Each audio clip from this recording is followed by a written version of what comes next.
I started playing when I was 3. My dad ran the youth hockey program there, preschool, and yeah, I was about 3 years old when I started getting on the ice. And for the first little while, Mark did not want to skate. And he would lie there and just not move. And then one day, he decided he wanted to skate. And he took off like a rocket. He really didn't know at that time what the game was essentially all about, but his skating skills were tremendous, and he was very good from day one. When I was about 11 or 12 years old, the scouts, the agents started coming, and really opened my eyes to realize that this could be something I do for a living. But personally, it wasn't like I chose. It was just what I was going to do. It was part of who I was. I remember moving away from home. I got to St. Mike's, I was still 15. I get out in my first exhibition game and get in a fight, break my hand.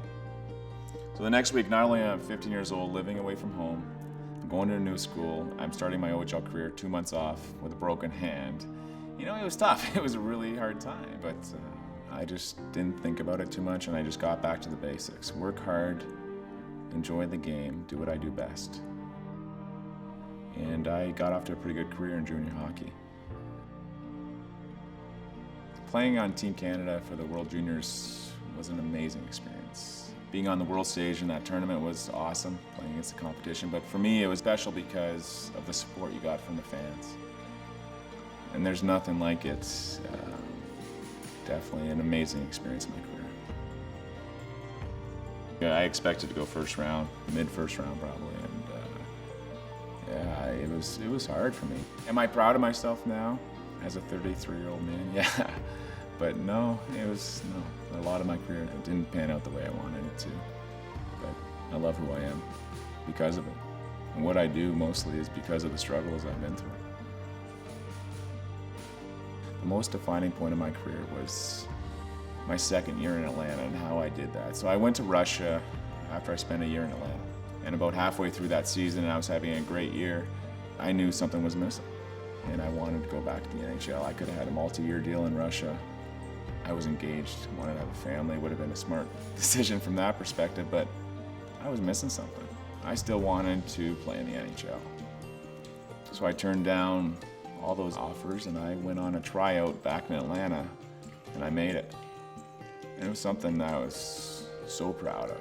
I remember I was in the movie theater with Tracy, my wife, and they called. I just remember bawling my eyes out. It was something I was proud of. The moment he got that phone call, that was a really, really special moment. And it was just such a relief. I could just see, you know, a huge weight had just been lifted off his shoulders. The most rewarding part of my career, honestly, probably the platform I have with kids. After about my 3rd year, I was missing something. And playing hockey just wasn't enough for me. So my wife said, why don't you start a hockey camp? I did it up in Midland, Ontario. Had about 20 kids, and I left that week feeling so fulfilled and good about myself. Everyone thinks the kids get something from me, which they do, but they don't realize how much I get from them. My approach is different because, number one, I do it all.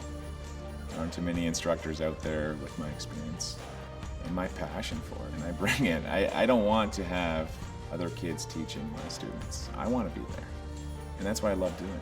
The way I interact with the kids, and I challenge them, and the way I have fun out there is definitely a reflection of how my father was with me.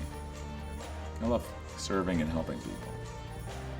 And if hockey's my platform to do that, that's what I'm going to do.